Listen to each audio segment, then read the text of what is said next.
we're supposed to choose a witness, and of course the officiator signs. Well, my friend, before I could even see what happened, ran up to our critical paperwork and just said he was the witness, which really pissed me off. But, okay, well, so he was a witness. He was there. Officiator signed, all the paperwork goes into the courthouse, done, until, you get your whatever back. So we're kind of like, okay, nothing to see here, like wedding over. There was champagne. Surprisingly, my mother was there, and so there weren't a whole bunch of like weird ass appetizers, because like cooking was not my mother's like forte, and even going and picking things to put together as appetizers and stuff turned out really weird. Poor woman, like she would put potato chips with dates. I mean, she didn't do that, but it was that weird. So no food, sippy, go. Except for like a couple of close friends. I think our friend, the officiator, stayed. So this part of the story was the part that I liked. Now, it's not an essential. None of this is an essential except the birth mother book. When you're adopting, you have to have a birth mother book, which is like whatever you choose. We chose a big, thick photo album, with the peel off paper.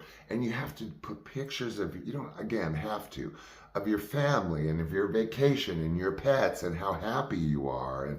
And it will be a glorious lifetime for all of us.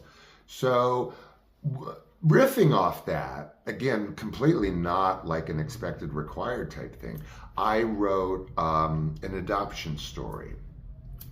I did not want Logan to suddenly be like 9 years old and have to explain the whole adoption thing to him. Late in life, he didn't get years to kind of adjust. This is all just my opinion.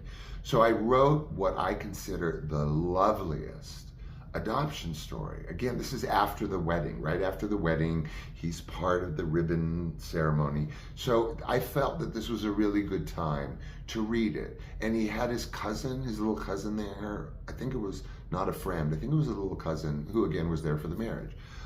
So I sat both of them down. So it wasn't sort of like, oh. And I explained what I was doing, and I read this adoption story, and it went through in a very age-appropriate manner about inception and birth mom, and then going through that, and then the choice of a family, and how the social workers get involved to help, and then the loveliness. And then, putting into context who he is and how glorious this, and this I'm not being sarcastic about. So it was beautiful. I am very, very proud of that, and I can't find it. Typical. I'll be lucky to find the license, the marriage license. So we tell this lovely story, and it's so well received by Logan. Not that I expected like a tantrum or anything, but he was totally focused and totally listening. No questions, maybe like a couple afterwards or whatever. And it was a page long. And so again, that's what made my wedding, as previewed with my son in the preview, most special. Again, the wedding was special. I guess there was a little food, because I remember that I said Jennifer Aniston's mother didn't know what a fork was. Poor dear. This was later on. Actually saw her being removed from our apartment building in a stretcher with covered up. Anyway, I so totally digress. So well received little story, lovely for the rest of the evening. No change in mood on my son's part, 5 years old. Again, well received by him and by everyone. And that was my goal for the wedding day. It really was, kinda. Because I had written that. I sure didn't pay any attention to my wedding vows. And again, I'm not telling you what band that the friggin' song was from. It wasn't even very good. I mean, it was like, I read like the chorus or something, which again, as we all know, is kind of scant on lyrics, or it's like repetitive.